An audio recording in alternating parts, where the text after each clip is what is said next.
Mitsamaliang ngaju dele, tashi dele, mitsam rinpoche ta keba dunzuganga, gusho gindumba ani mitsamalia tashi dele shugiye.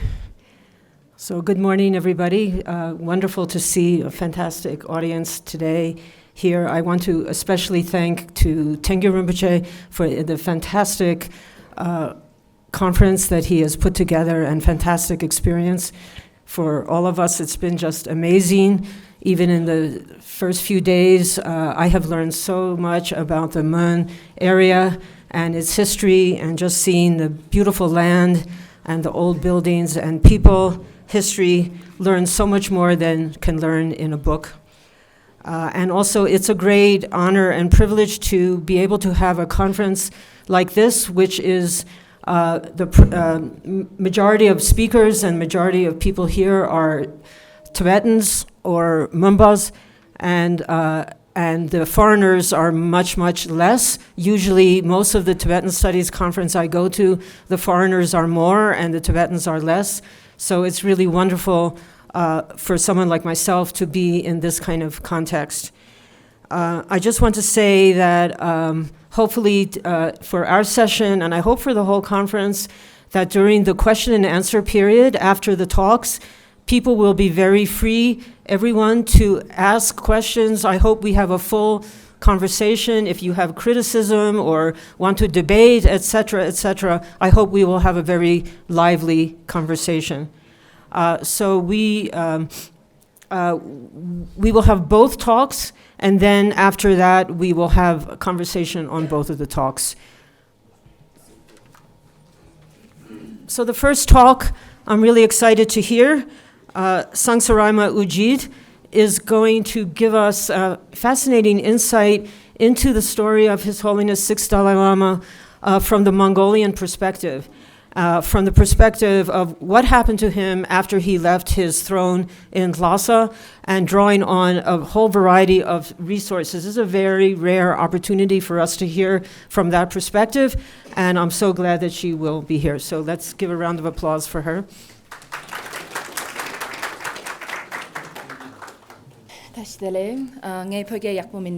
I apologize. I'll be speaking in English. I work mostly with classical Tibetan and Mongolian written works. So up until 2 days before my flight to Delhi, I was worried I wasn't going to make it. I had an accident where I was hit by a bus about 4 weeks ago. And 2 days before my flight, my surgeon said to me, "It's a miracle. You're actually able to go. We're going to clear you for flying." So I really think it's blessing and the clearing of obstacles that I managed to make it here. I was so scared of telling Rinpoche and the organizers I might not be able to make it in person.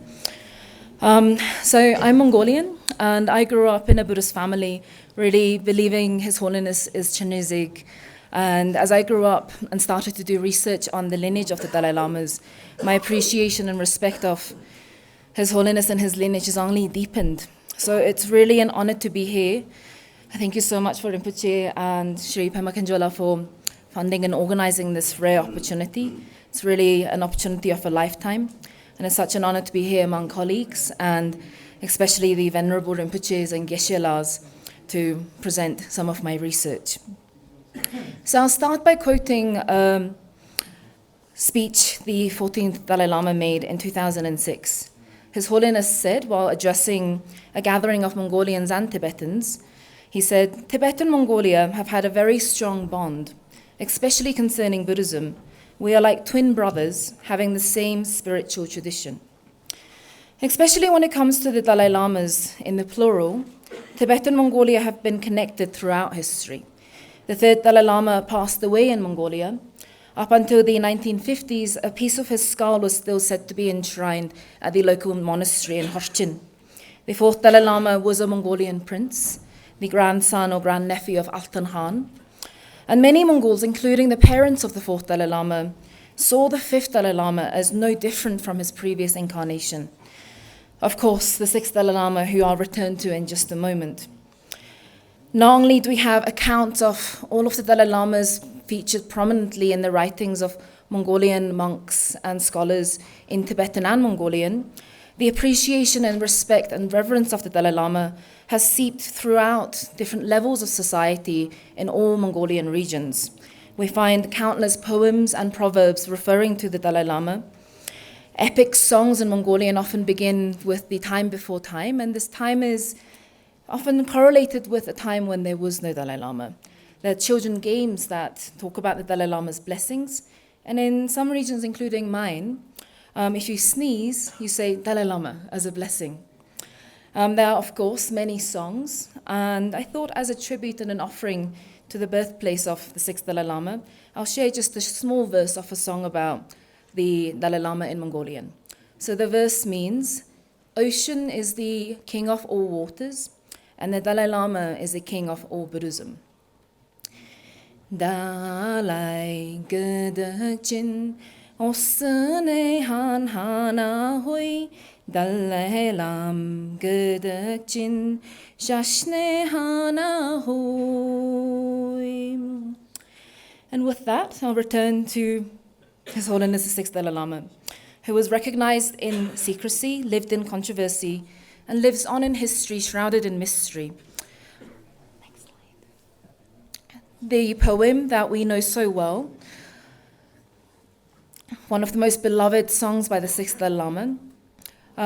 He's remembered as a lover, the renegade, and the tragedy, and this poem is often cited as one of the key prophetic messages about where he would be born next. For the seventh Dalai Lama, Tsangyang Gyatso would be born 2 years later in Litang in Kham. But contrary to this narrative, the white crane that would return to Lhasa only after going through samsara's trials of death, bardo, and rebirth, the white crane of Alagśa in the Gobi Desert in Inner Mongolia is remembered to this day as having continued to take flight, sing its songs for another 40 years in the desert realm of the southern Gobi. So the official narrative, according to authoritative Tibetan historiographies and Qing records, maintain that the sixth Dalai Lama passed away in Kunganor in Huknor in 1706 whilst traveling to Beijing. Yet to this day, in many parts of Mongolia, it's believed that the sixth Dalai Lama in fact survived, escaped his captors, traveled throughout Amdo, Kham, returned to his homeland in Manyulhe, Nepal, India, central Tibet, and then finally to Mongolia, and from there also traveled throughout Qing China to places like Utaishan and Beijing. He finally passed away in Alagśa in 1746, and in this region, the figure of the sixth Dalai Lama has served as a central pillar of Buddhism, local identity, and a source of cultural pride, not too dissimilar from Manyulhe, and this continues to the modern day. The biographical records of the sixth Dalai Lama are far and few between, and only a handful of works have survived down to the present day. Aside from the biographies written by Gyalwa Tsangyang Gyatso, the only other Tibetan language biography of the sixth Dalai Lama that was composed while he was still alive was actually authored by a Mongolian Lama known as Khalkha Zayabandita Losang Chinle, who lived from 1642 to 1715, and it's found in his Topyik, that closely follows the narratives in the writings of the Dissi. The slightly more unconventional version of his biography, which was written by his disciple from Alagśa, this is the secret biography, or the Sangnam that we often talk about, is our most important source for this supposed second part of his life. But there's also a shorter verse biography that was written by the sixth Dalai Lama's reincarnation in Alagśa. His name was Second Dakpo Losan Tupten Gyatso, and that has been preserved in Tibetan and Mongolian, and it's in Alagśa. So in Alagśa, not only did the sixth Dalai Lama live until 1746, there has been a reincarnation lineage, and the last reincarnation passed away in 1958, just before the tragedies happened throughout Buddhist lands.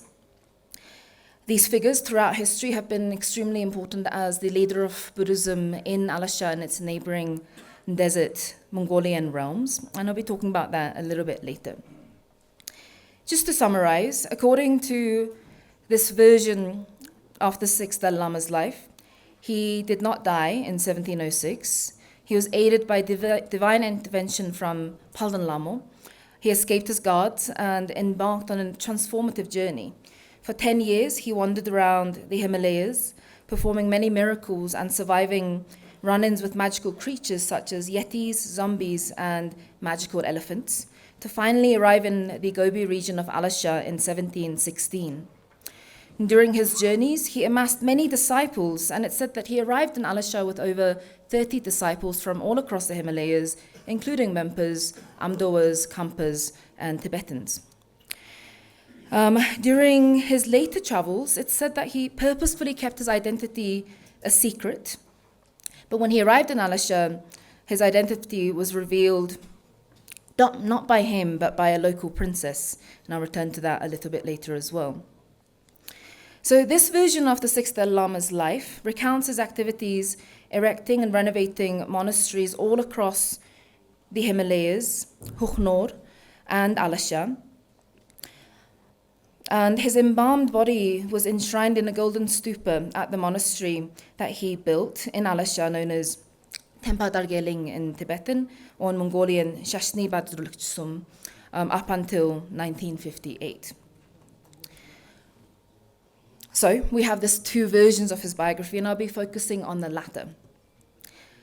Most of the relevant scholarship on the later life of the sixth Dalai Lama to date tries to either argue for the authenticity of the Alagśa sixth Dalai Lama as really Tsangyang Gyatso, but this talk that I'm giving today isn't going to try to resolve this mystery, but instead, based on oral histories, songs, poems, and local legends that I collected during a research trip in 2018, my talk will explore the role of the figure of the sixth Dalai Lama as he that was played in the formation and development of Buddhist identity and religio-politics of Alagśa. I asked the question, how do local histories, oral traditions, transcend mainstream histories in the creation of local tradition, Alagśan identity, and the creation of Alagśa as a Buddhist sacred realm within the broader context of religion and politics in the 18th century in Tibet, Qing, and Mongolia. So, my following discussion will analyze a selection of this ocean of oral histories, legends, and songs to explore their role in the formation of Buddhist identity and Alagśa as an authentic Buddhist central place. So, I'll first introduce Alagśa and its local religio-politics and a bit of its history. Then I'll move on to talk about how Alagśa came into being and how it became a Buddhist land, and the roles that the sixth Dalai Lama played in creating the religious sites connected to the region. The last part of my talk will investigate the past, present, and future lives of the sixth Dalai Lama in Alagśa, and how these narratives have been used by Mongolians throughout history to capture and transplant the Dalai Lama, as well as his interpersonal relationships in their own realm in order to establish Alagśa as an authentic Buddhist realm, not just a political realm. So essential to my argument is the idea about the Buddhist doctrinal ideas about karma and networks of rebirth. This is often utilized in Buddhist historiographies, whereas religious traditions from all over the world often provide paradigms for world-building projects. Monotheistic traditions such as Christianity provide a linear model for understanding history and evolution, whereas in contrast, the Tibetan Buddhist world, the theory of karma, reincarnation, and the view that enlightened beings such as bodhisattvas and Buddhas can manifest in multiple forms in multiple places, provide mechanisms that allow for multilinear and multidimensional approaches for understanding Buddhist history. The Buddhist paradigm of time and reincarnation allows for the past to be the present to be the past to be the future, and so on, which allows for lives and identities to transcend boundaries set by historical periods, geographical space, nation states, ethnicity, and nationality, and language. The Buddhist historiographical arena is one where both continuity and evolution can coexist. Divine beings and their sacred realms manifest in different times and places. So,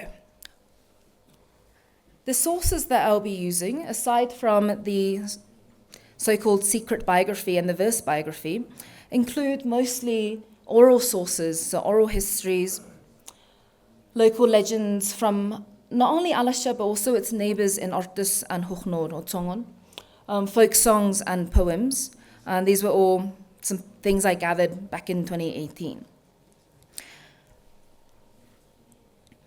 So, Alagśa, the name literally means the multicolored or varicolored sands.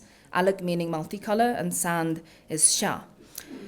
It was the last of the Inner Mongolian regions to gain status as a banner from the Qing court in 1698, and it was gifted to a prince known as Horle, who was one of the nephews of Gush Khan, who ruled the Urut clan that played an important role for establishing the fifth Dalai Lama as the ruler of Tibet.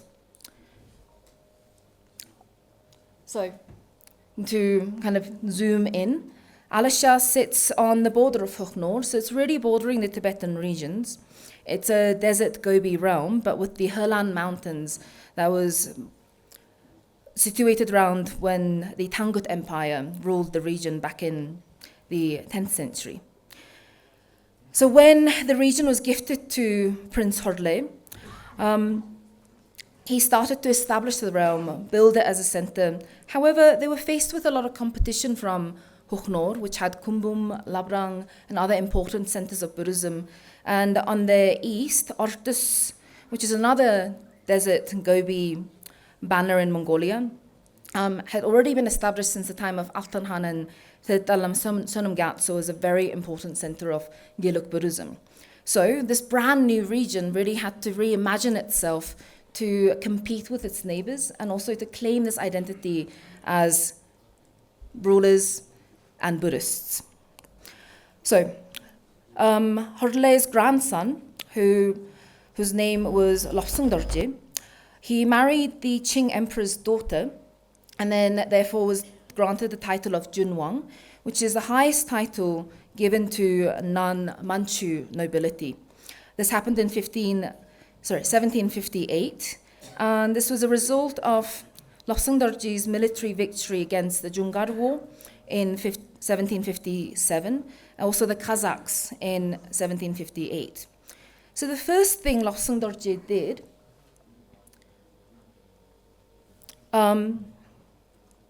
was to organize what's known as the Festival of Descendants in 1766 to celebrate his new status as the son-in-law of the Qing emperor and also his title as Junwang.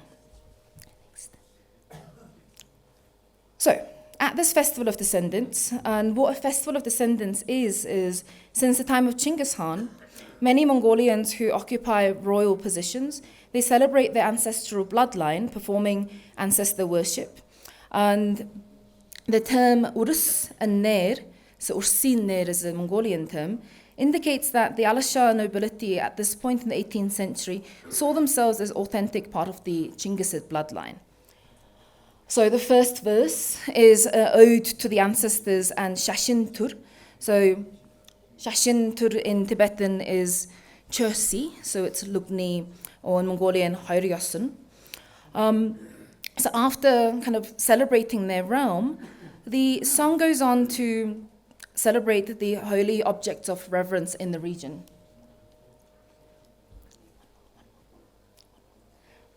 So like pure Chentameni jewels with qualities worthy of veneration, in northern Alagśa, the great refuge realm, the 16 Arhats reside in their caves. There abides the precious Lord Dalai Lama, the crown ornament of the world, the manifestation of Avalokiteshvara, who fulfills the wishes of all beings. So although the status and the realm was granted by the Qing emperor, the lords of Alagśa are looking to their own ancestral background and then the Dalai Lama and Buddhism as the source of their agency and sacredness. The reference to the 16 Arhats goes back to the Tangut period, and there are legends that the 16 Arhats are in permanent meditation somewhere in the Helan Mountains, waiting for the right time to return to teach, and there's been disputes over where this site is in the Gobi regions since the 11th century.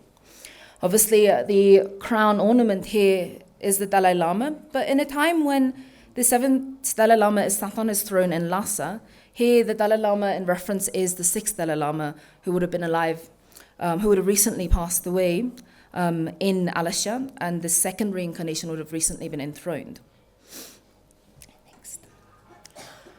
So, I mentioned this competition between Gobi Mongols, and there's legends in the neighboring region of Ortus about the 16 arhats residing in their realm also.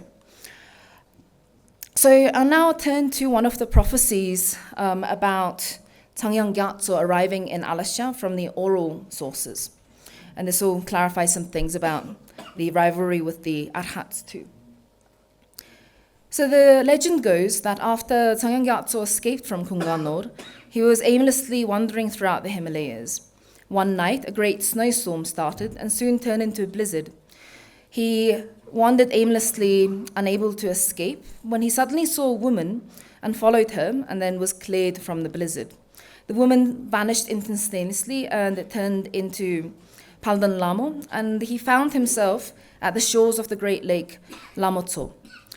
Palden Lamo then told him, "I will now leave you, but far east from here, there's a land which has a name beginning with the letter R, where the 16 arhats remain in retreat, and there is a mountain called Tarbajuk. You must go there and spread the teachings of the Buddha and benefit beings." Then she reached the lake and brought out a rock the size of a bull and threw it to the northeast. Then she herself immediately vanished in a flash of white light. Following her advice, Tsangyang Gyatso roamed around the Himalayas for over a decade and finally arrived in the Gobi Desert.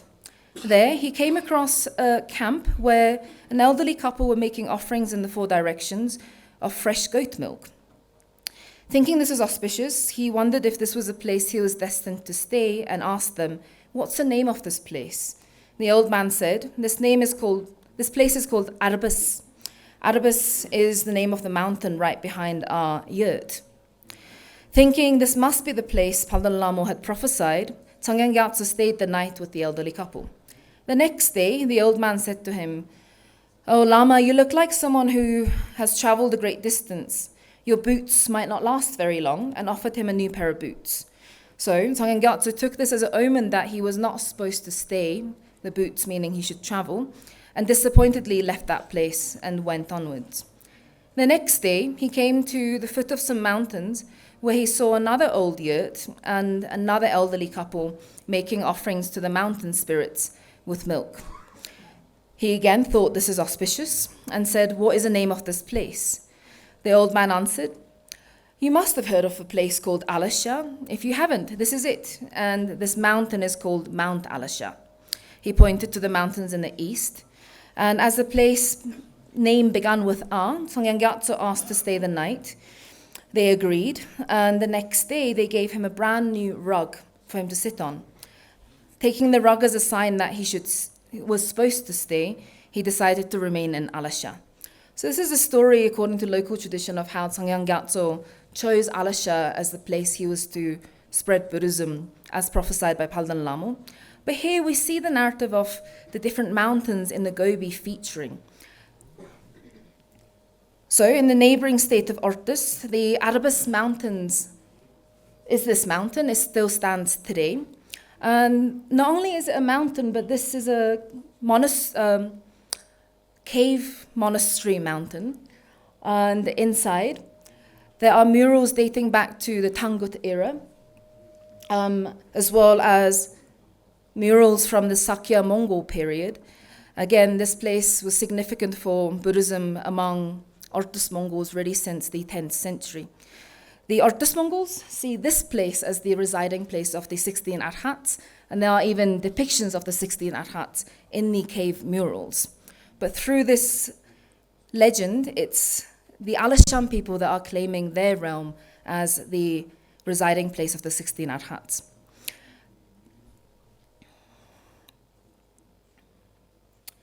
So, going back to Alagśa, the Tarbajuk mountain that was prophesied by Palden Lamo is this mountain.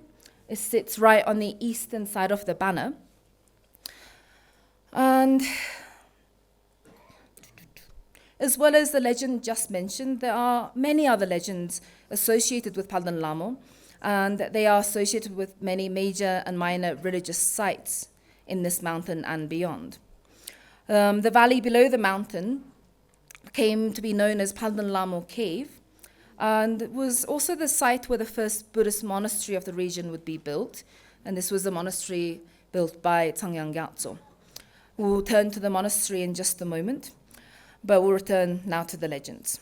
So, having decided to stay in Alagśa, legends say that Tsangyang Gyatso started to explore the region to find a place where he could establish a monastery. After wandering around, he saw a mountain that appeared to him in the form of the sacred mandala of Chakrasamvara. So he headed to the mountain and saw that the mountain was covered in medicinal herbs, springs, and possessed all the auspicious signs of a holy place. The deities Vajrapani and Hayagriva also appeared to him in a vision. So he climbed to the top of the mountain and found a cave. And from the mouth of the cave, there was a rock jutting out. And the rock looked very different from... So this is a view of the mountain from top. Oh, sorry, one more. The rest of the rock of the mountain. He immediately recognized that this was the rock that Padan Lama had thrown across the sky after picking it up from Lama Tso, and that this was a place that he was destined to establish his teachings. So he looked down into the valley from above and decided he would establish a monastery there. So this cave monastery, as you can see on the inside, remained active as a monastery, and it's still active as a monastery today. So this is really where the practices begun, and the monastery that he built would not be established until, well, completed until he had passed away. Next. Okay. So, Avalokiteshvara settles in Alagśa. Again, from the oral sources, this is said to be the song that Tsangyang Gyatso sung to the local nobles after he arrived. So he says, "With a sorrowful heart, I sing my tearful song. You who have gathered here, listen open-heartedly. I wander from the snowy land of Tibet. You were born in the remotest of borderlands. Though I have left my homeland behind, in my wise heart, 3 treasures of affection. In my overflowing heart, 3 unforgettable memories. In my forlorn heart, 3 painful maladies." I'll let you read the rest yourself for the sake of time. So although he's hiding his identity, the idea is that he's alluding to his identity as Tsangyang Gyatso, everything that he has lost, his trials and tribulations throughout his travels, and also a reverence to his teacher, the Panchen Lama, who he has also left behind in Tibet. So this song is still sung today in Alagśan realms during festivals, feasts, parties. So to briefly summarize his deeds in Alagśa, it's said that when he arrived in Alagśa, he performed many miracles, healing people, subduing demons, and so forth. And this is all in the oral literature. And he told everyone that his name was Singha, and that he was afraid that people would discover who he really was. While he was in Alagśa, he also discovered the Tsangyang Gyatso's reincarnation as the son of the local lord, and then he took him on as his main disciple. And this boy, when he grew up, was none other than the author of the secret biography, Ngawan Dorje. Tsangyang Gyatso left behind many written works in Tibetan and Mongolian in Alagśa. Of those, maybe 10 of them still survive today that we know of: prayers, sung rituals, teachings. Talked about the monastery already. So, as for the story of how he was discovered, again, it's said that he didn't reveal himself, but rather the princess, the Qing princess that was married to the Lord, heard of his fame as a healer and a worker of miracles, so wanted to test him and brought him to her yurt. So she prepared a 10-foot throne, which is taller than I can reach. And as he approached the throne miraculously decreased in size so he could sit on it. Then she served him boiling hot milk in a cup without a base. And as he tried to pick up the cup, the cup rose in the air, and then he threw his mala into the air, and the mala turned around, it cooled it, and then he drank it, and then grabbed the bowl, and then turned it into a never-ending knot.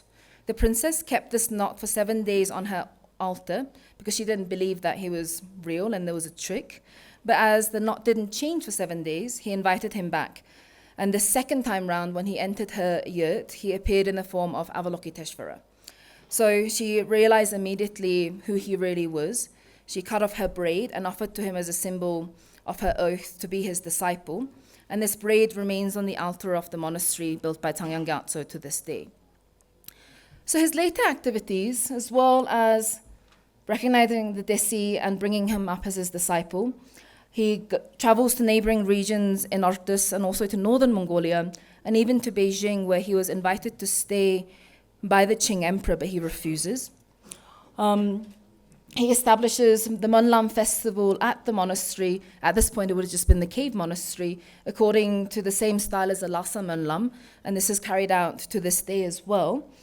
And then in 1741, he teaches the lords of the neighboring region, Artus, which was significant because this shows Alagśa having really reached its status as a place with genuine Buddhism and Buddhist teachers.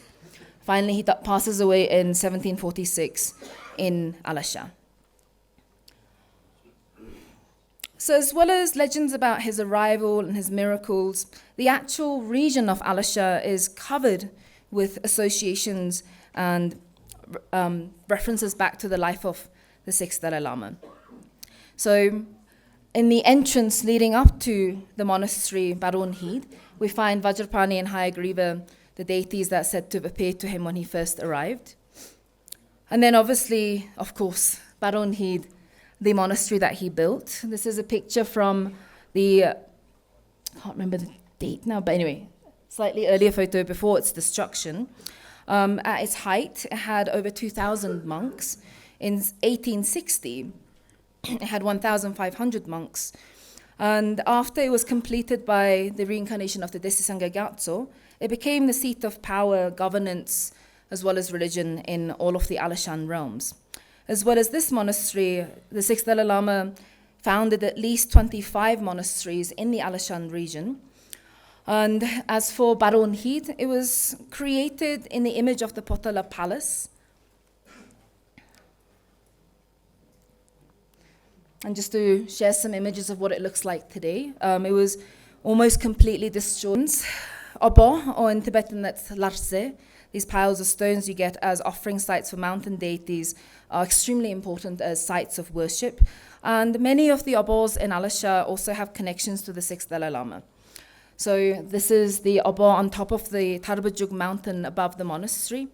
And the legends say that when the sixth Dalai Lama sat on top of the mountain to observe the valley, a spring sprang from on top of the mountain and he used the water to make his tea. And this obo is today worshipped on the 15th day of the month. And there are at least 15 other obos, which I won't go into detail, that still have active worship rituals today. Okay. Next. So many of you might be familiar with these songs already, but for the Mongols, Champa doesn't refer to Maitreya or love and compassion, but rather they say it was a name of his wife, and that when he sang these songs, it's really for her. It doesn't stop there, but they say that the sixth Dalai Lama was trying to perfect a practice to open up the treasury of the Naga king, to use that wealth to benefit the world and to build Lhasa up when he was still in Lhasa. So in order to do this ritual, the text said he would need a son, and without a son, these siddhis would be impossible to perform, and this is why he decided to have a secret wife, and she was his consort. And she was in fact pregnant when Tsangyang Gyatso was invited to Beijing. So after he was exiled, the Manchu soldiers killed his pregnant wife, and then they saw the fetus coming out of her womb holding a bow and arrow in his hands. The soldiers realized what they had done, but the legend says that because the son was not born, the practice was not complete, and this is why war broke out in Tibet after the sixth Dalai Lama was exiled. So just a few last words about the lineage. So as well as the reincarnations of Tsangyang Gyatso remaining active until 1958, the reincarnations of the Desi Sangha Gyatso were also found, and these two replicated the father-son relationship of the fifth Dalai Lama and the Desi throughout history. So again, transplanting this idea and their identities in the Gobi realm. The last Desi Sangha Gyatso reincarnation, whose very small picture you can see on the right, passed away in 2013 and was an important scholar and leader in the Alagśa region. So we can see how the doctrine of karma and rebirth has always played an important role in Buddhism, starting with the Jatakas of the Buddha, stories of his previous lives. We also have Chungrab in Tibetan, accounts of the previous lives of important Buddhist teachers. And if we look at the Chungrab of the Desi and the Dalai Lama, we find correlations between their lives going right throughout history. So Alagśa and its people recreating this and seeking out the reincarnations of Tsangyang Gyatso and the Desi throughout history, again, is linked to this age-long narrative. So this narrative comes from the writings of the fifth Dalai Lama. So they really see this as a continuation of the not only Tsangyang Gyatso's life, but also his personal connections in the realm. So, to wrap up, there's many things I was not able to say, such as more legends and histories relating to Ngawang Dorje, the reincarnation of the Desi, how he came to become an important teacher and carried on the work of the sixth Dalai Lama in Mongolia. But in terms of the legacy of the sixth Dalai Lama in Mongolia, we can think about how the Mongols were able to transplant the past into the present, and therefore the future, by using tools provided by karma, reincarnation, and connected lives. Alagśa was able to confirm its identity in local memory as the worldly resident of Avalokiteshvara, the destined home of the Dalai Lama and his inner circle, like the Desi, therefore establishing Alagśa as a pure and sacred Buddhist central realm ruled by pious Buddhist lords and supported by authentic Buddhist teachers. So Ch and Si are both present as a result. What we can see here is a golden stupa erected by the local Alagśa people to mark the site where in 1966, as the communist purges swept through southern Mongolia, they took out the enshrined body of Tsangyang Gyatso that was in a reliquary stupa, and they burnt it below the mountains. I met an old man who said he still remembered seeing this as a child. He said, as the stupa came down and the body was taken out, we saw the body of the Dalai Lama who had been embalmed and was still sitting in the meditation posture. His hair, long and white, trailed down around him. His arms were crossed across his chest. His hands were in the teaching mudra. His skin still had a glow, and he did not look like someone who had passed away over 200 years ago. One of the revolutionaries used a bayonet to cut his body, and fresh red blood flowed out from the cut. This scared the revolutionaries, and they demanded that the body be immediately burnt. His body was burnt, and the golden stupa was totally demolished. But in the middle of the night, one of the monks snuck out to the cremation site and gathered up the relics that had emerged from the cremation and any intact pieces of bone and hid them until the revolution was over. So those relics have now been enshrined in a new stupa inside the monastery. But this stupa, as well as what you can see behind, is the pieces of the old monastery that was then destroyed, turned into new wall as object of reverence for the old site. Since the 80s, the local Alagśans have been gathering money themselves to build stupas, to renovate the monastery. And today, although there's a ban on looking for reincarnations of Mongolian lamas all throughout Inner Mongolia, the locals hope that there will be a day soon when they can seek for the reincarnations of Tsangyang Gyatso and the Desi. So for the people of Alagśa, the successive reincarnations of the sixth Dalai Lama and Desi have always been at the center of their cultural pride and identity. The quest began in the 18th century to create tradition at a time when the region was building itself as a new banner, has ended today where the quest is reborn as one of preservation and of tradition and identity. The restoration of his monasteries, reliquaries, and reincarnations reflect the Alagśans' need to sustain their heritage through these ideas. The songs that are still sung, the stories that are still told, are very much alive even among the younger generations. And there's efforts to create collections of his writings, stories about him, and this is ongoing, very much supported by local resources. So I will finish there, just to give you an idea of the efforts going on in Mongolia. So thank you so much.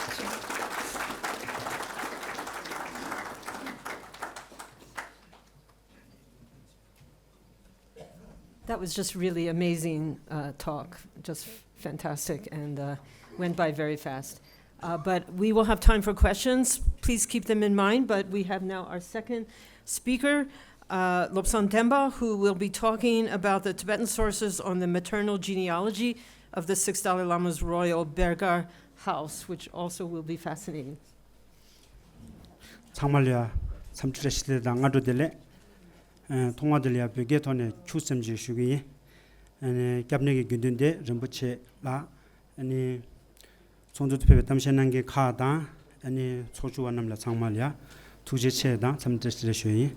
I would like to say now in English that of course I would like to thank the organizers for organizing this conference. Of course it's very important, as well as it is with the occasions of the 90th birthday of His Holiness the 14th Dalai Lama. I would like to say a few words, prayers in Tibetan. Of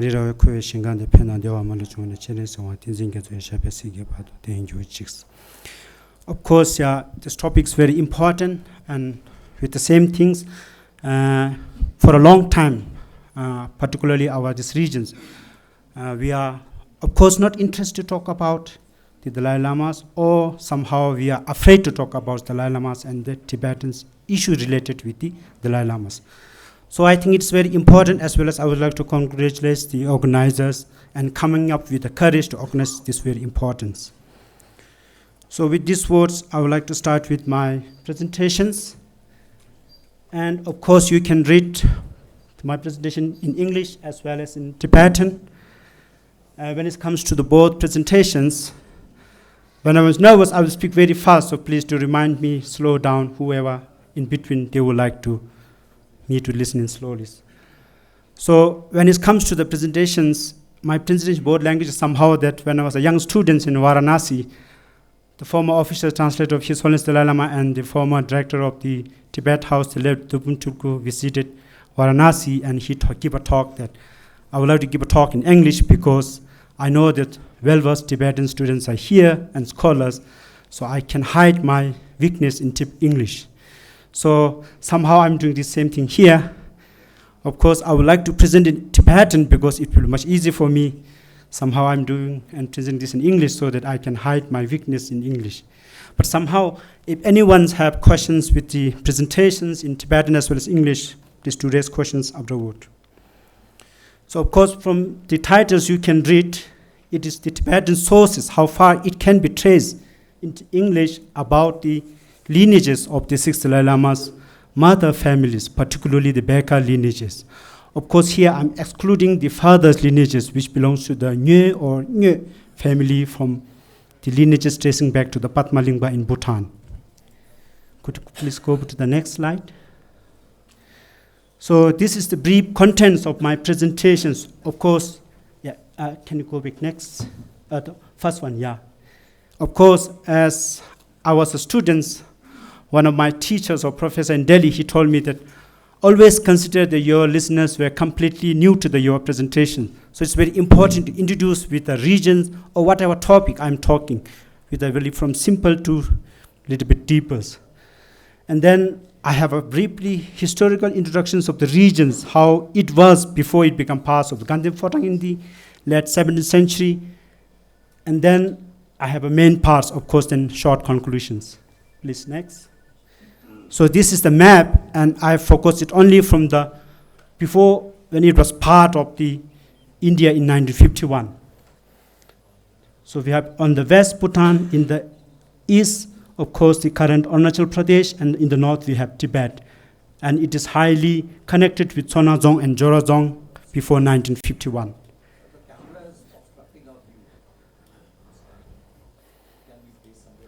So you can look at the left side also.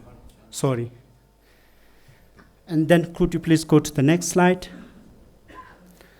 So when it comes to my theoretical as well as methodological approach to the current topics, it is somehow, could you go please to the previous one? Oh, can you please stop the automatic one so that it will stop here? So it's here, yeah. So it is simply from ethno-historical reconstructions of regions based on oral as well as written sources. So in my case, I have focused very much on the written Tibetan sources. And secondly, the theoretical or methodology somehow based on the written sources and oral sources, but it tried to show our written sources to make help of those non-literate societies. Of course, the Mon region was non-literate, but somehow I'm trying to impose on that because written Tibetan sources are very rare. We observe that mostly it is written in Tibetan from Central Tibet, and the document issues from the Lhasas in the old time. And then the last part is my introduction, so the paper which I will write later on, it will simply a descriptive so that people will follow it easily and nicely, and it will become like a part of a story. So could you please go to the next one? I think we have jumped one slide.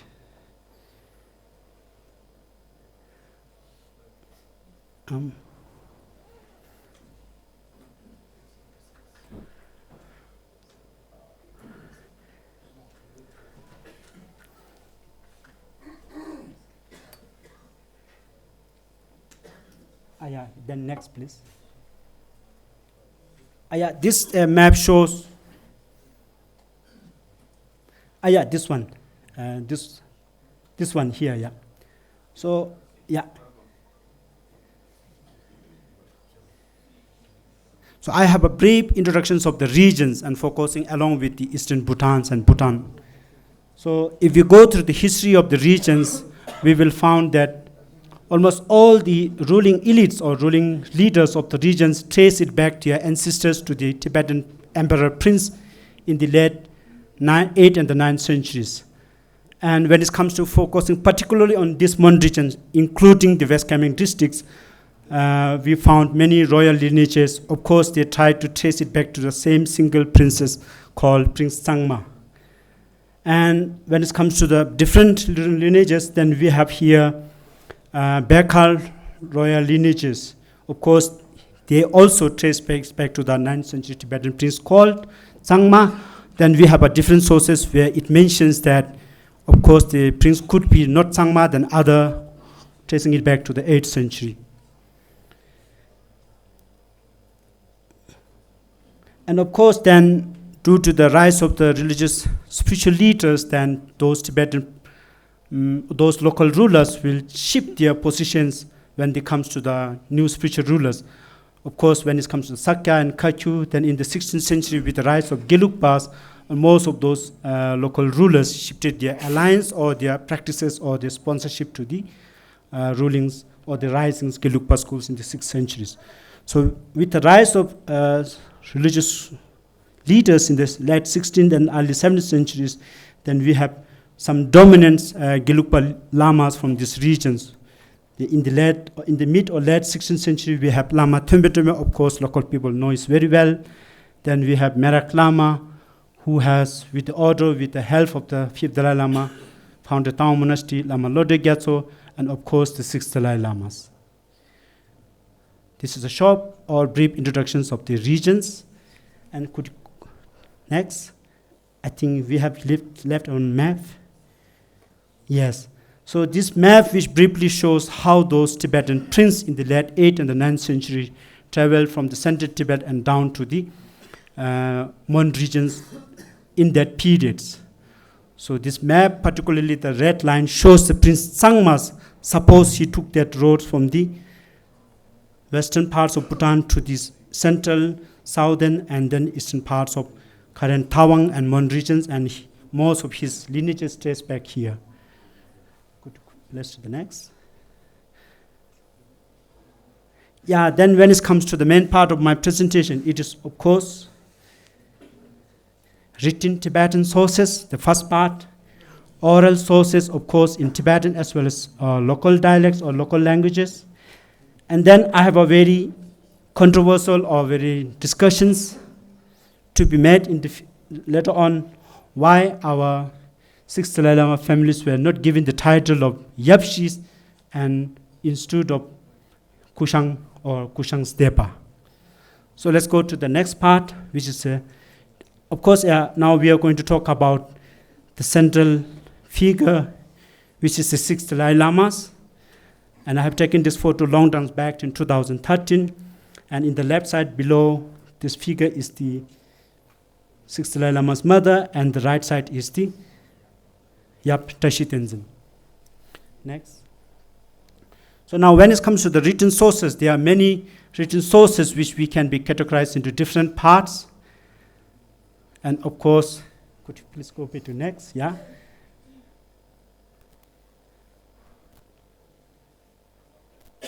Yeah, next one, number 9, please. Yeah, we have written sources, chronicles, annals, which is more or less same and different. And below we have our religious histories. So when it comes to the chronological annals, then we have a Chejung Gefe Khatun, Depte Ngombo, Lorong Chejung, Depte Chigi Gameluyang, and Diu Chejung. All these texts have mentions that some lineages are available or can be found in the Eastern Bhutan as well as Mon regions. And it didn't mention which lineages it can be traced. And it didn't mention the name of the particular ruling princess was at those times. And when it comes to the religious history, Chejung texts, then of course we have two important texts here, which is particularly the first text, Men Chejung or Gyaltrik Chungung Sewe Dolme. This Celtic text, or the Men Chejung, which was published from Lhasa in 1987, and then the Celtic, more or less these texts are same, but there are at least 10 different Dima, the manuscripts, handwritten, which can be found in Eastern Bhutan as well as in Tawang as well as in West Khammar districts. So there are at least 2 observations and articles written on this text, any differences between those different manuscripts, and we observe that very few lineages are missing in those texts, and rest more or less same. And interesting parts is this text is that almost all those Dima or the manuscripts has written down the mKhar lineages up to the early 18th century, whether it is from Bhutan textual sources or from the Tawang as well as Khammar textual sources. Then we have Gawe Peltet, which records about the 4 Merak Lamas from the Tawangs.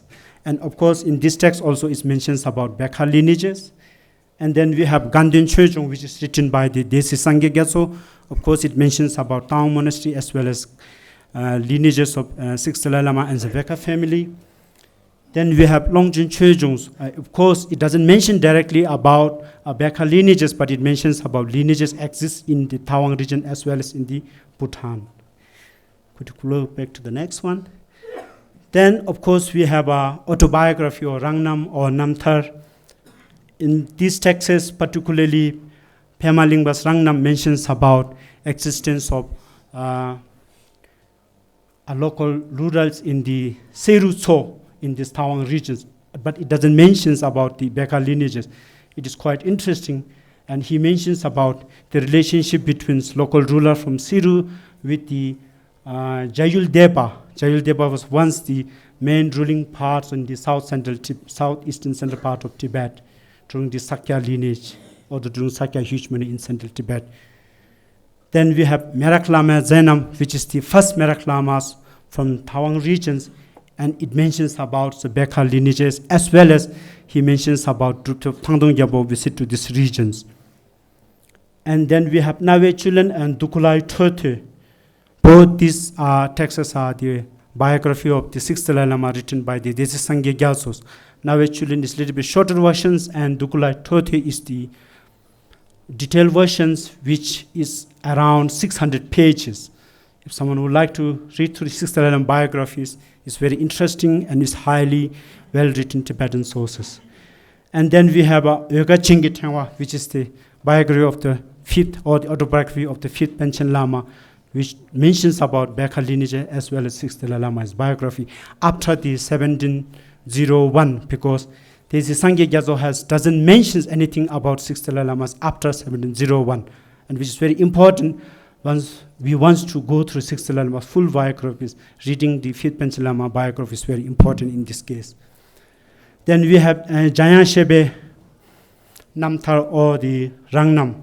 Of course, he was the founder of the Ladang Tushi Khil in currently Qinghai province, or in Amdo, and he was a contemporary of the sixth Dalai Lamas, and he has mentioned details about sixth Dalai Lama, particularly after the 1701, where this Tsangyang Gyatso has not mentions about him.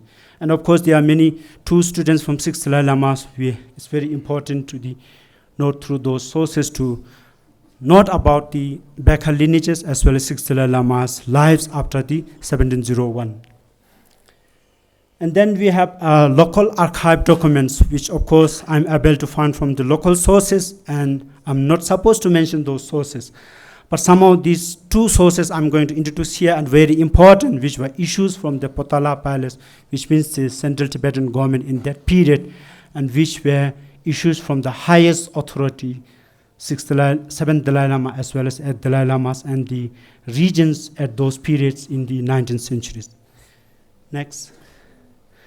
And then when it comes to the oral sources, of course, I am grateful to the many local public leaders as well as public figures, and the name I have mentioned here, like the late Tashi Khandula, late Kamawangchula, late Tudun Sembala, as well as the late former Lhagyalo Rinpoche from the southern Monyul sides.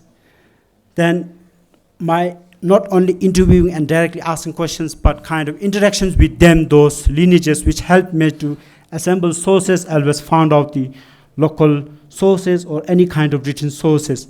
Like I was able to talk with many ruling of the local regions, not only to the mKhar, but traveling down to the Dirang as well as Bomdila and Shertupan region, as well as Morshing and Kalaktang. So they really helped me to make or find sources related to the mKhar lineages. Yeah, then of course, former abodes of Tawang monasteries and two former Tawang monastery abodes, as well as Lama Ngamo Lobla and many other former lamas of the Tawang monasteries, which of course not only Tawang lamas from the southern parts of Mon region also, which helped me to reconstruct the historical lineage as well as find out sources to the particular topics. So this is the oral sources and the introduction to the textual sources. So with the help of these sources, I'm able to reconstruct, of course, it's majorly based on the textual sources, to the local mKhar lineages. So the next slide is the mKhar lineages. So if we have a look at the, look at the lineages, of course, the Prince Sangma was the brother of the last two Tibetan emperors, Tirebachan or the Langdharma, Udum Tsempo. So other texts, many texts have a different who was the eldest. Either it could be the Tirebachan or the Prince Sangma or the of course Langdharma is the younger one comparing to these two brothers. So the interesting part is that most of the sources, they trace these lineages to the Tibetan prince called Tsangma. But we have a Desi Tsangyang Gyatso written history of the biography of the sixth Dalai Lama. It has clearly mentioned that the mKhar lineages trace back to King Kikharathu. So, of course, we have many local dissidents here. They claim that, not only in here in Tawang region in Eastern Bhutan, they claim that we belong to the Kikharathu dissidents. And if you happen to talk with here in Jang regions and in the Sharso Valley in Shadnup, you will find that some family have a surname or title as a Ki or K. So which means that they trace their lineages back to the Kikharathu. So I think that when it comes to the composition of text period, if we consider the Galtric text or the Menchujung as 1668, which John Arducy from America, he thinks that text was composed or compiled in 1668.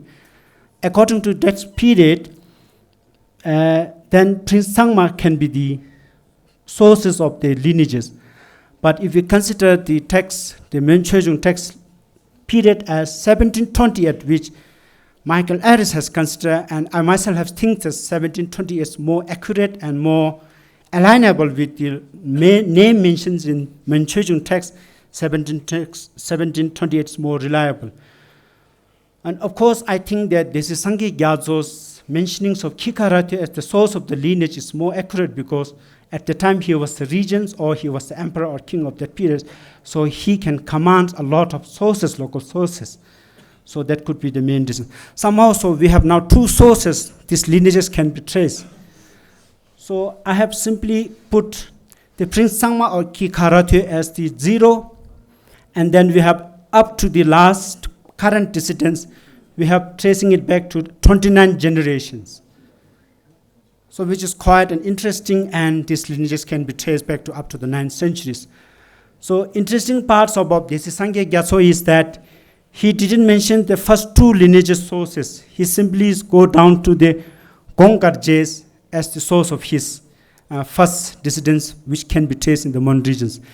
Then he mentions direct further to son descendants, and he simply ignored the other brothers and siblings of the mKhar lineages.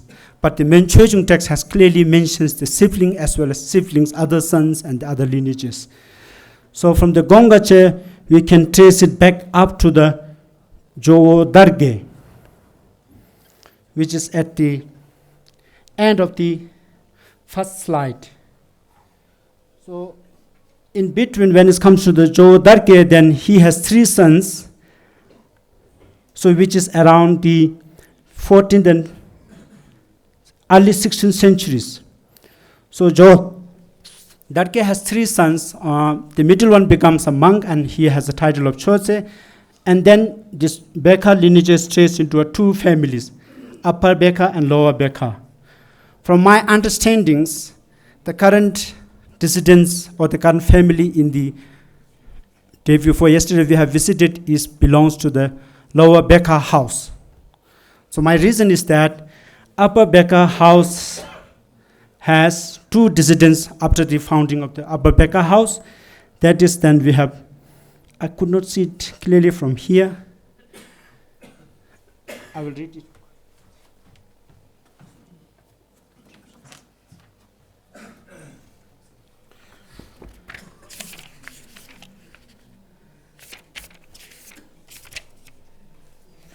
So when it comes to the upper founder of the mKhar, then we have Jowo Darge. So Sajjan has 3 sons. So first was Sangye Dakpa, and the middle was Chonje and Dargis. So Darge was the founder of the Upper mKhar house, and he has only 1 son, according to the Desi Tsangyang Gyatso. And when it comes to the Menchojung, it mentions about Jowo Darge as well as Tashi Sangbo as the 2 sons. So Jowo Darge has 2 children, and both of them are Tawang Hamo, singularly it mentions in Menchojung. While it comes to the Desi Sangyo biographies, it mentions Tawang Hamo as well as Tashi Sangbo as the 2 children from the Jamyang Dorji. So here interesting part is that if we look at the Menchojung and the Desi Tsangyang Gyatso's text, Menchojung compiler or the writer has simply omitted the Tawang Hamo names in the text, because at the time there was a political tension as well as social tensions. So if we look at the parallel to the Lower mKhar house, we have Jowo Karma as well as Punsok and Zombawang. And then we can trace one more son of the Zombawang, Jowo Sita, which I have mentioned in the right side of the slide or the family trees, where Jowo Sita is mentioned. So if Jowo Sita can be mentioned as Menchojung, why not Tawang Hamo?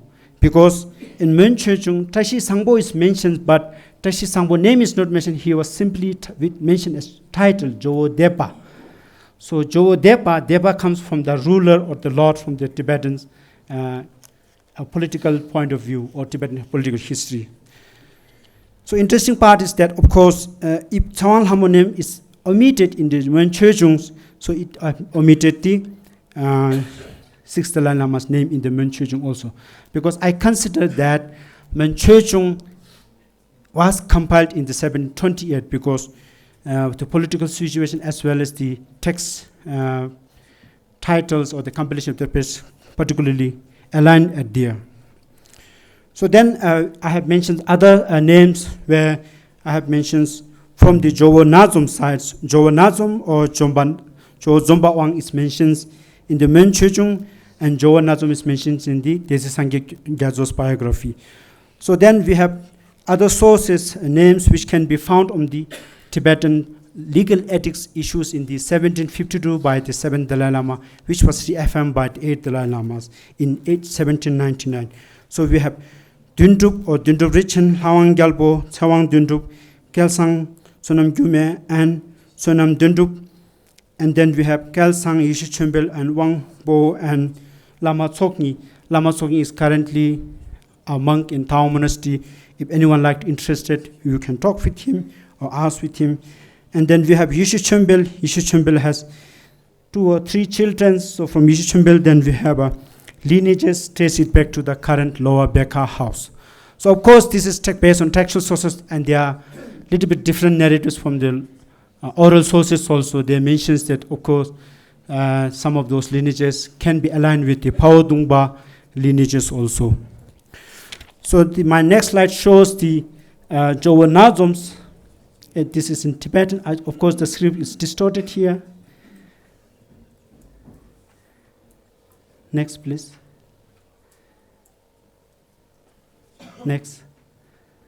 Here is the ethic issue by the 7th Dalai Lama in 1752, which means just 1 year after when 7th Dalai Lama assumes the political and temporal powers in the 1751. So interesting part of this ethic is that from 1730 to 1751, of course, the 7th Dalai Lama was fully recognized and has the title of political and temporal ruler of Tibet, but somehow he can't stay in Lhasa due to the strong influence from the regent Desi Pholane Sonam Topkes. So when you look at the Desi Pholane, these ethics, we have the red square seals, which is the 2 golden seals in the name of Dalai Lama issued by the Chinese emperor. So which clearly mentions that I'm issuing these issues in the name of the Potala pilots and the authority with the 7 Dalai Lamas to the mKhar ruling families. And he mentions at least 3 dissidents' name of the mKhar ruling families. And the below one from the red scroll is the ethic is reaffirmed by the 8th Dalai Lama. He clearly mentioned that the ethic which is issued by the former 7th Dalai Lama, I'm reaffirming whatever the privileges obtained or gained by the mKhar families. Could you go to the next slide? So this slide mentions about the details in the Tibetans as well as English translations. Promo one, please.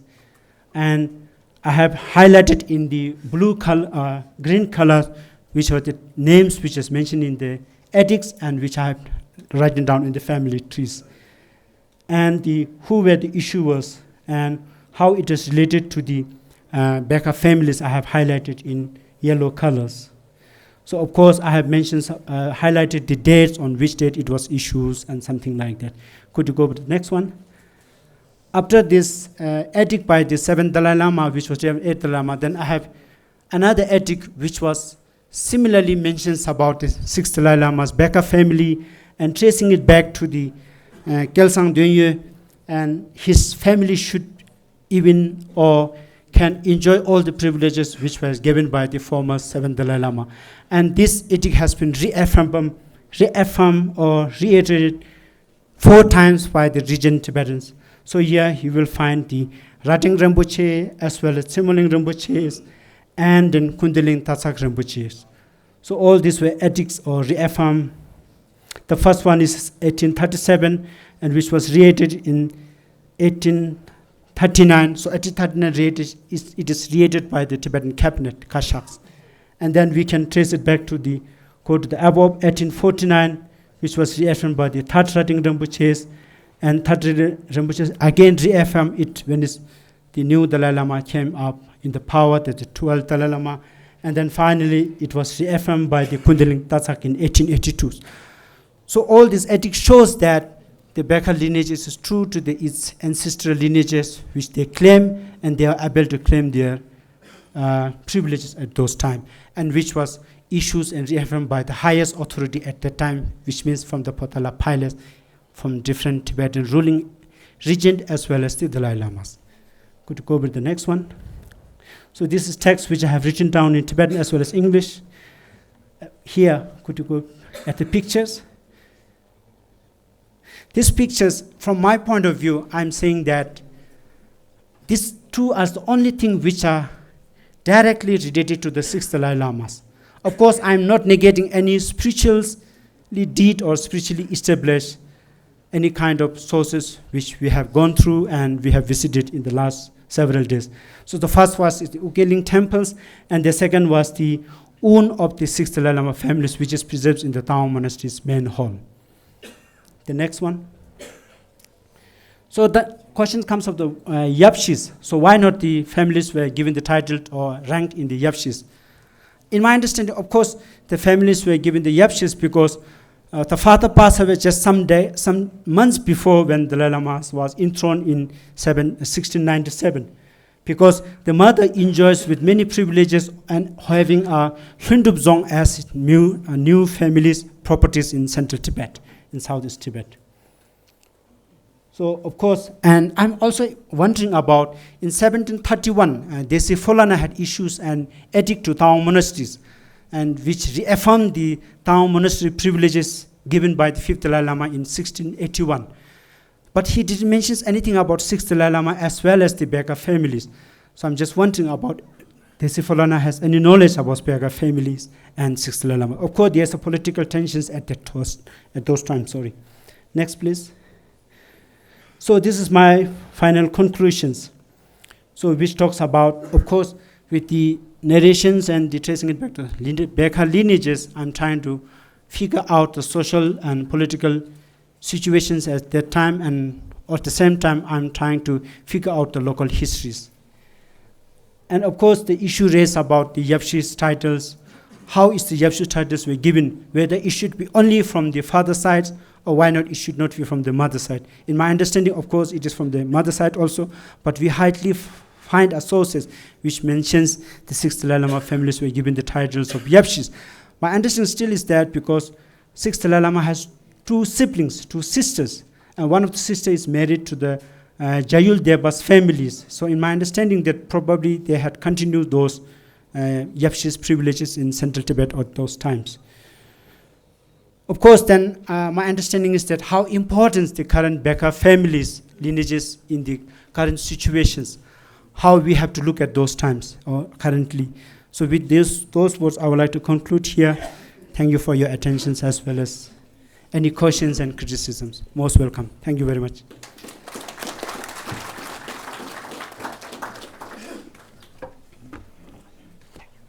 That's fantastic. Thank you very much. That's the second really great talk. Incredible detailed research, just amazing. So thank you so much.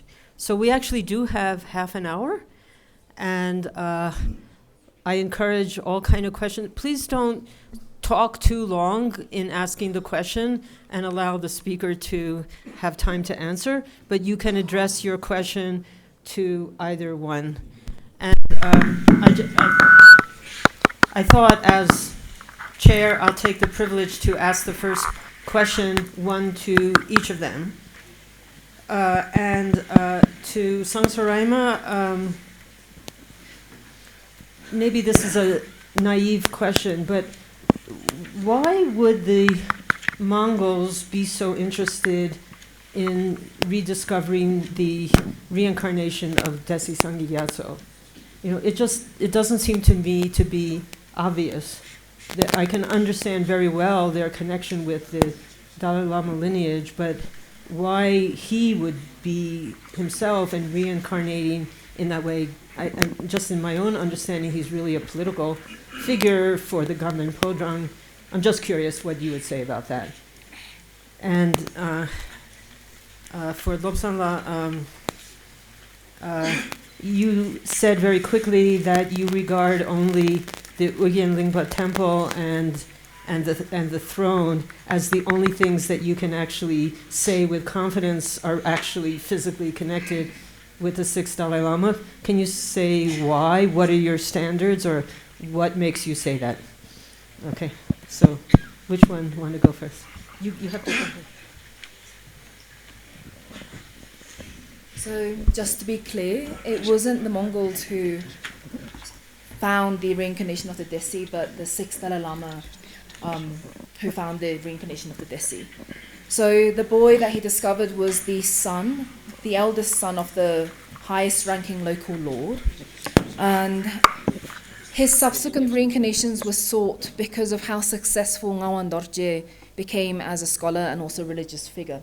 So, that lineage kind of started not because the Mongols looked for the reincarnation of the Desi, but the sixth Dalai Lama who turned up in Alagśa, one of the first things he did was to find this boy. The story goes that he went into the tent of the local lord, and there was a baby, and the baby kind of crawled onto his lap, but then peed on him. And then the mother said, "Oh my gosh, don't pee on the Lama," and then pulled the boy away, but the boy was like clinging onto Tsangyang Gyatso's mala and crying, and then Tsangyang Gyatso recognized the voice of the Desi and said, "This is the reincarnation of the Desi." So recognizing the son of the local lord as such an important political figure, I think, is one factor. And the other factor is the Alagśa Mongols were descendant of the Hoshot, but they saw themselves quite distinct from them because of the wars that had, plagued Tibet because of the Hoshot Mongols, and they'd partaken in the Jungar War as well. So there's also an attempt to separate them from Lobsang Han. So Ngawang Dorje, the reincarnation of the Desi, also had a really unfortunate death. So he became very powerful, but because he was a monk and not an actual prince, the prince position went to his cousin. So the cousin also grew up to be quite an important figure regionally. So they kind of had a competition later in life. So, the stories say that he was kind of provoked by his terrible, corrupt ministers, but ultimately what happened was the local prince asked for the arrest of Ngawang Dorje. And the local legends say he didn't really want to, but he said, "Okay, go arrest him. But if people try to stop you at the monastery, don't arrest him. If no one stops you, then arrest him." So the soldiers of the prince turned up at the monastery, but just before they arrived, the chant master of Ujeed suddenly fainted, woke up and said, "All of you monks, you have to gather in the gathering hall, and none of you are allowed to leave, and lock the door." So the monks thought this was very unusual, but they did it. And because there was no one around at the monastery, when the soldiers turned up, no one stopped them from trying to arrest Ngawang Dorje. So he was taken away and ultimately imprisoned in a hut without any windows or doors, and he passed away in there. And there's this beautiful song called The Currents of Samsara that's still sung today. That was his last kind of writing. But the Mongolians explain the story as, so the monks are in there, they don't know Ngawang Dorje has been arrested, and suddenly, once he has been arrested, the chant master faints again, wakes up and says, "What are you all doing here? This isn't gathering time." And then he says, "Oh my gosh, Lobsang Han is running out the door right now, stop him, and then faints. So the local legends describe it as this is again Lobsang Han's ghost coming back to harm the reincarnation of the Desi. So there's this attempt to separate the Alagśan Mongols from the Hoshot based in Hoknor. They're trying to create themselves as Alagśa and not Hoshot. So I think the kind of reverence for the Desi, I think, is connected to that, where he's still important. Lobsang Han killed the Desi, so the Alagśan Mongols are going to continue this Dalai Lama Desi lineage relationship, and did so for the next 200 years. I hope that was okay. You don't have to clap. No clap. I was just going to say that if you rely on the first explanation, which makes more sense to me, that it was the Dalai Lama himself who recognized, then that points to that this is a true story. So it's not, something that Mongols made up, but that it would be actually true. But anyway, you all can talk about that further. Regarding to the regarding to the Prophet's questions, I mean that not throne, rather the urn of the funeral remains from the mother of the 6 Dalai Lamas, which is preserved of the Tawang main monasteries. So when it comes to the Ukeling monastery as well as the urn of the mothers, I'm saying that these two can be archaeologically can be researched and find out anything related to the 6 Dalai Lamas. From that point of view, I'm saying that one can say that these two are only thing directly related to the 6 Dalai Lamas. Other, of course, the spiritual impressions as well as spiritual productions or productive things, of course, it's very important as well as can be from spiritual point of view. One can regard and continue those legend as well as legendary and as well as any kind of spiritual deeds. I'm not negating those things, but I'm saying these two things simply from archaeological point of view and from historical point of view. Thank you very much. Okay. So, questions from the floor. I have a small clarification, if my understanding is correct or not, to Professor Sangseraima ji. As you were speaking that, as far as the Dalai Lama's lineage is concerned, the 6th Dalai Lama in the Mongolia, after that, the next 7th Dalai Lama in Lithang. But you were saying ki in Alagśa or in Mongolia, the people are looking for the reincarnation of the Tsangyang Gyatso, the 6th Dalai Lama in Mongolia. Does that mean that you in the Mongolia believe that the Tsangyang Gyatso's reincarnation as the next Dalai Lama is yet to come?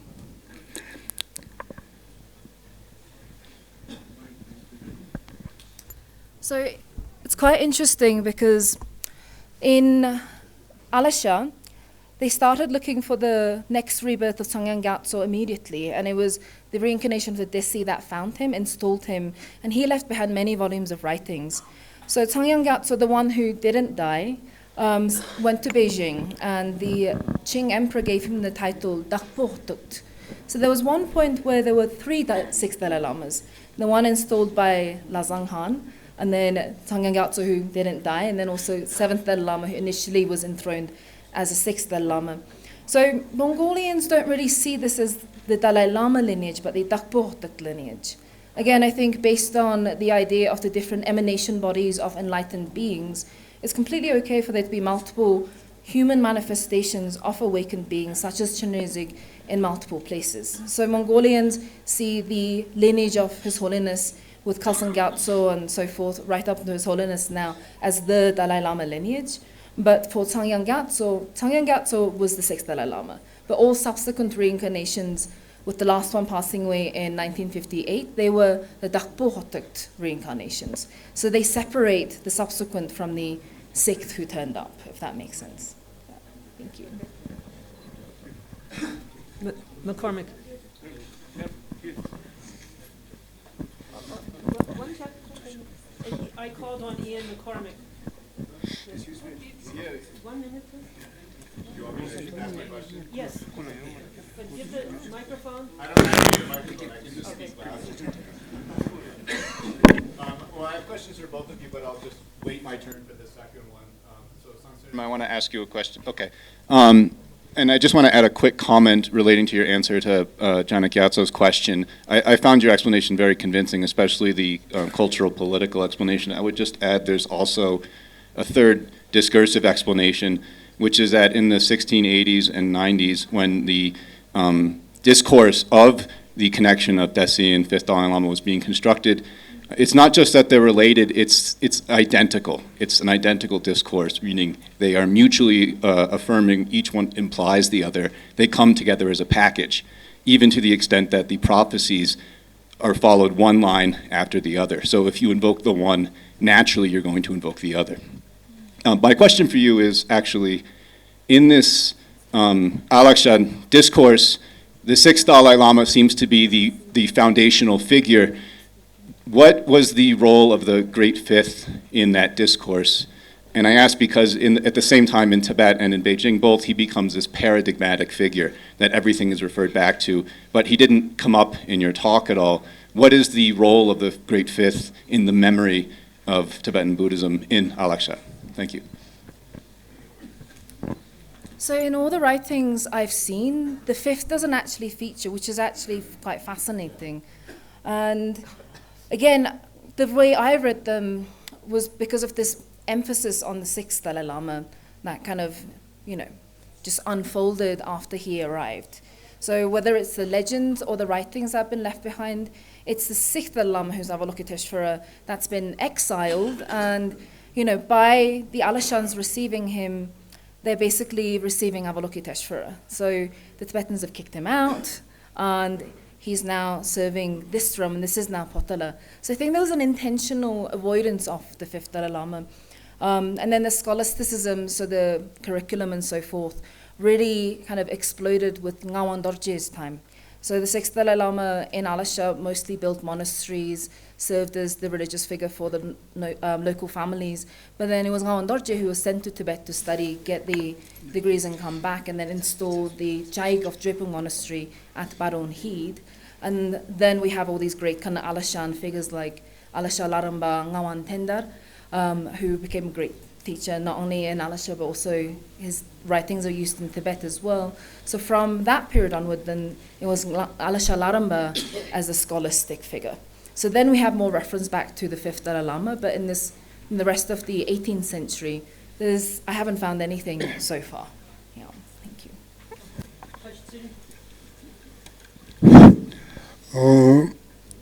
Dr. Lobsang Tenpa 좀 시신 타와시라 야분도 투지체 이나요.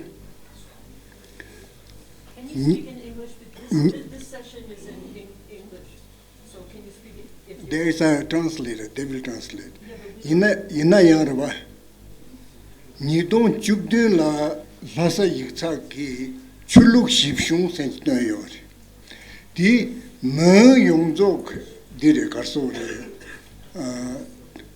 census the intermediate can seconds chiktir niba jawangaba la yapshi yomare yapshi said the javakundi dumba nature go to teaching tene keyum keri tawang lamo sangrila de such a shenda chicken nutrition sangri singing lojo sangrila shungi zongde shungi shikati ti mashi dugule chodi no le pe sarbo yores oti shuai.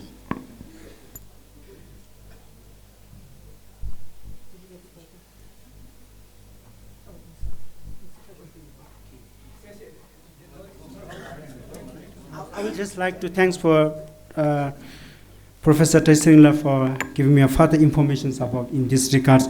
Of course, he has made clear how the Yevshe titles were given during those periods. Of course, he has mentioned that only it started from the 7 Dalai Lamas. Of course, and the question arises why the titles given as a Kushang Devas at that time, because text clearly mentions Jo Deva as well as Kushang Devas.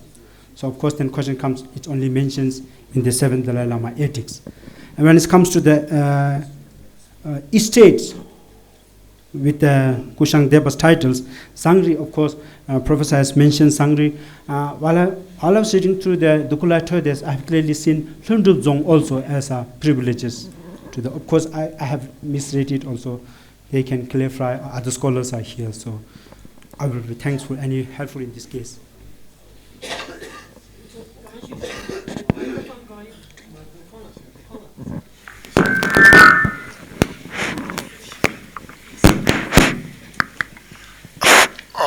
Samal Sanitash Delish.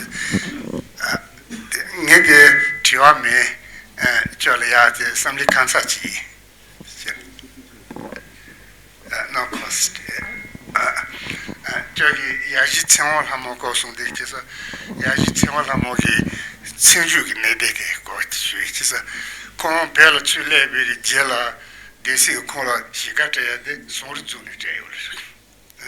Sorzuni Tava, there's a Quane, the Conte Kayo Resena, Lelon Jeton, Pemaje Petoje, Lelon Kultivari, Rona, Kazona Kati, Norola.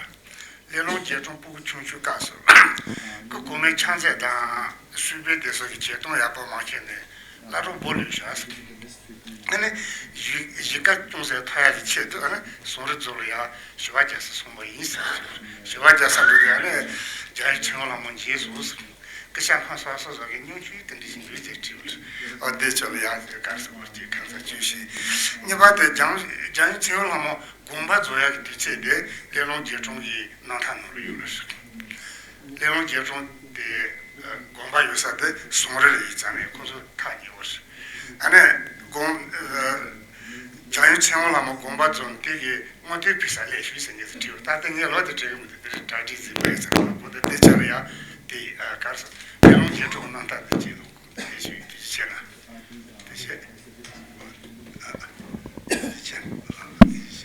Of course, Professor Las, it's a comment, so I will accept all those comments and I will go through details in future case. Thank you very much.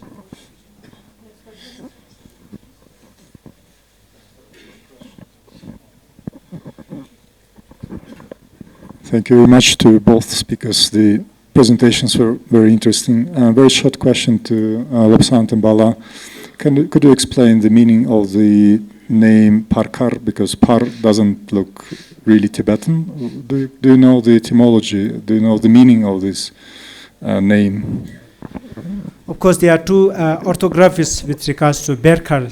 In some textual sources, which is written with sango, sabadaba, with a vowel and ra, ber.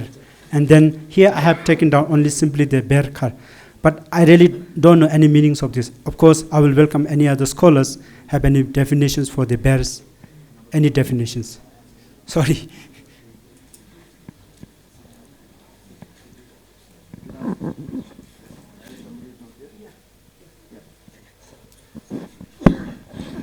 Dr. Tenpa, this is regarding the genealogies presentation that you have given. When you were saying about the genealogy of the two lineages, about the Princess Tsangma, and then another was the Khigaraze. If please kindly correct me, if Khigaraze is also referred to sometimes as Kepo Kalawangpo, is it the same or another thing? And then another question is still just beyond that, is the Kalawangpo's history of Tawang, Manjul region, is considered to be the king of Manjul. Do you consider that as a history or as a mystery? That is also the next question. Of course, Maling Sarji, I don't want to be involved here. I think it is, of course, our history, but due to the very long time and not written sources, it become kind of a legend in between. Of course, when we go through the textual sources, there is a mentions of a kingdom called Mensegel. So we think that probably that is related with the King Kalawangpo. But it's very difficult to pinpoint the time of his King Kalawangpo. When we go through the King Kalawangpo Khando Doa Sangma Namta, the textual sources, it mentions Tembe de lo Tong Dang Che, which means half and thousands. So which can be, we can approximately can be put it into the 10th centuries. And of course, but our local history as well as legends, they trace it back to the contemporary to the Tibetan Emperor Songtsen Gampo, so which means 7th centuries. So of course, there's not many deep differences in the time period. So when it comes to the Kikarato and King Kalawangpo, it's completely two different. King Kalawangpo is a local king, and Kikarato is a prince of the Tibetan Emperor Trisong Dezens, who was in the 8th centuries, middle 8th centuries. So King Kikarato is a very historical figure, which we will find in mentions in many of Tibetan textual sources, of course in Bhutan also. But Bhutan, due to the Tibetan Pema Lingpas, mentioning him in a treasure text, Kembalungs.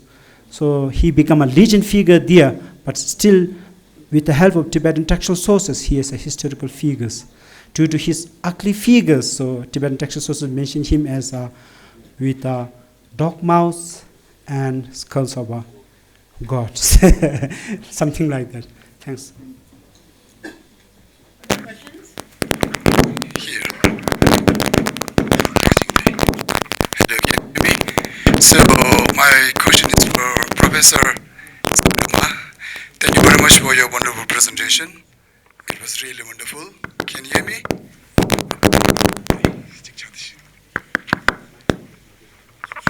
Okay, so my question is very simple. So during these years, researching or biography of great His Holiness the Sixth Dalai Lama, what has been the most fascinating aspect for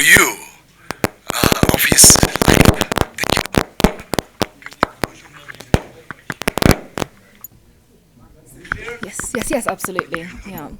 So I first encountered the life story of His Holiness Sixth Dalai Lama when I was working on the writings of Khalkhazai Bandita Lawson Chinle, who was one of the first Halakh Mongolian polymaths to come study in Tibet for 17 years. So really before that, there was no Mongolians that really undertook the study. And he was based in Tashi Lumpu, and then ended up later also at Sera, and was a disciple of the fifth Dalai Lama. So in his Tabyik called Tabyik Sawe Melong, there's a biography of the sixth Dalai Lama, which he completed in 1698, so before all the controversies took place. So I was comparing that with the writings of the Tsangyang Gyatso, and reading both of these versions, I started to get more fascinated, because growing up, I knew of the versions in Alagśa, The Secret Life, where he's supposed to not have passed away. So I think that trajectory kind of presented me with two very different figures and narratives.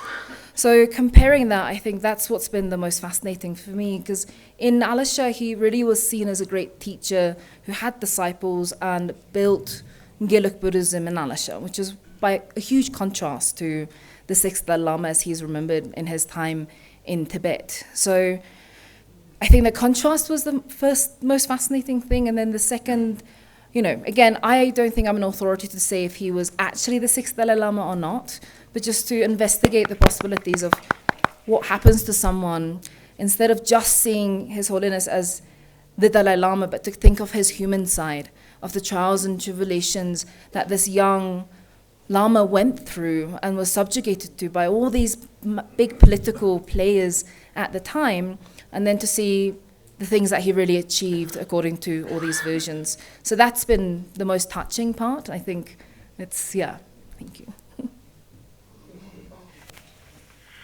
Hi, Madam Testile. And I would like to ask a question to Madam Professor Ujeed. And Madam, I have been wondering, sometimes I'm very confused, because when I read the books of Gyalwa Tsangyang Gyatso, I came through a very different information. As you also mentioned it, in some books of His Holiness, Gyalwa Tsangyang Gyatso, through that I got information that Gyalwa Tsangyang Gyatso was killed by Lobsang when he was transporting to Beijing in 1706. And also from different article, I came to know that Tsangyang Gyatso was escaped somehow. Somehow he escaped and he survived, and he spent his time in Alagśa. And also through some information, I came to know that Gyalwa Tsangyang Gyatso was not feeling well, and seriously he fell ill and he was passed away. So I was very confused, and so Madam, I would like to ask you which one you will prefer. And also I think, Madam, if we go through that, somehow he escaped and he survived. After that, it will be very interesting if we read the biography of secret biography of Tsangyang Gyatso. And my next question is Dr. Lobsang Tenpa. As you said that even today we can meet the descendant of the mother of Tsangyang Gyatso. As you also mentioned that one name of Lama, who is there at Tawang monastery. And can I ask, is there any descendant of the father of Tsangyang Gyatso? And we know Tsangyang Gyatso is the descendant of Tenpa. So I would like to ask a question, because you studied very well and you researched very well. Today, can we meet one particular family or person who is the descendant of the father of Tsangyang Gyatso? Thank you. Thank you. So I think I'll try to clarify these different versions without adding any of my biases. So I think the Tibetan sources say either he died of illness because he was already feeling unwell, and it was infectious disease, which is why his body was thrown into the lake, and therefore no body was ever recovered. I think the Qing archival sources indicate, they don't say very clearly, but the possibility that he was assassinated. And then I think there was one letter to the Qing court that said his body was then destroyed because he was the fake Dalai Lama, and desiccating the body, then again, no body was ever recovered to Lhasa or to the Qing. So the Mongolian versions, which say he didn't die, say he faked his illness because of the advice of Palden Lamo, and therefore stayed extra nights at the lake where they camped out. And then Palden Lamo created this huge mist which allowed him to escape his captors. But then there's other versions from the Mongolian side which also says the attendants of the 6th Dalai Lama were Tibetans that were traveling with him to Beijing, and they actually let him go because the Mongolians say, well, who out of any of the Gelugpa world would dare to kill the Dalai Lama? And he was so loved in Lhasa, not just as a Dalai Lama, but by the people of Lhasa. So even if he might be fake, and that's what the Qing is saying, who out of their, in their right mind would actually think of killing the Dalai Lama, fake or not, because that would be awful karma. So the Mongols believe that it was this young renegade Dalai Lama, and according to the secret life story and other kind of narrative oral versions, then he really went on a journey of transformation. And initially, he had to beg for food, but he didn't even know how to boil water. His feet were blistered. He'd never been outside of the palace. He'd lived a royal life.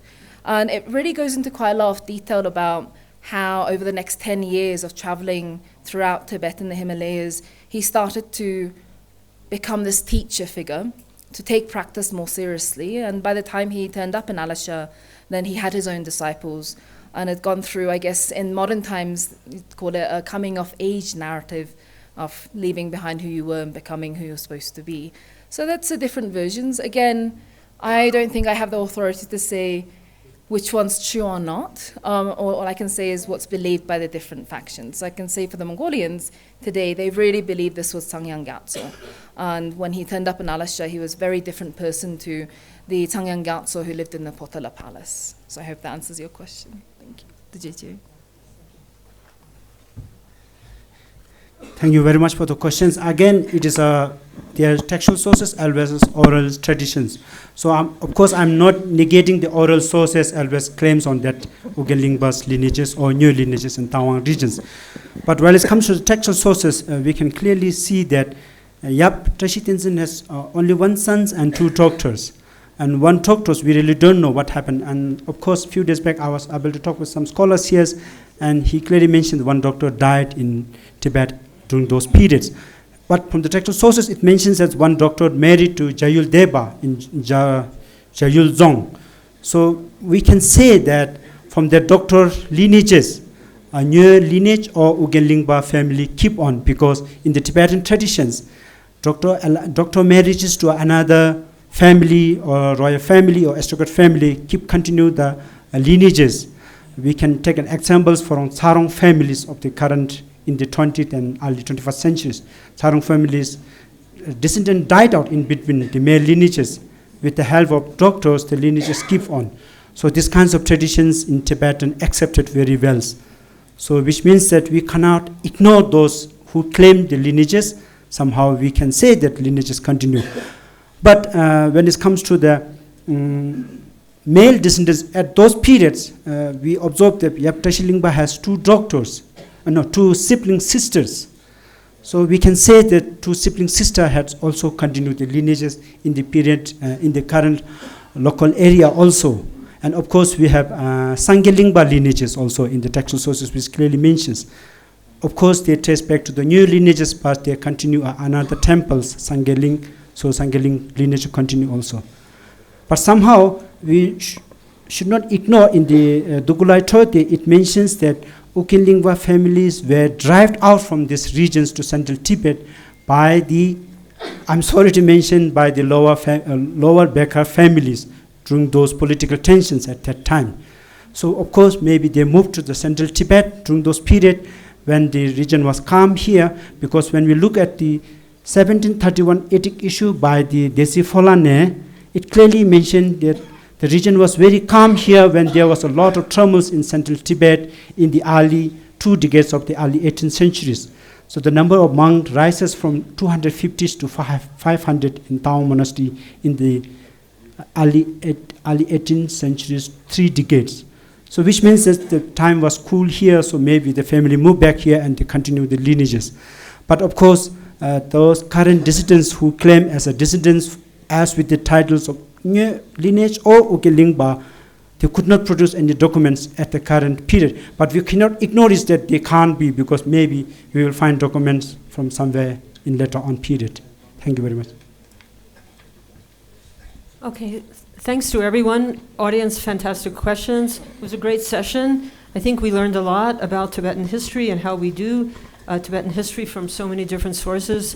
So, very good. Congratulations, everybody. And now it's time for a tea break.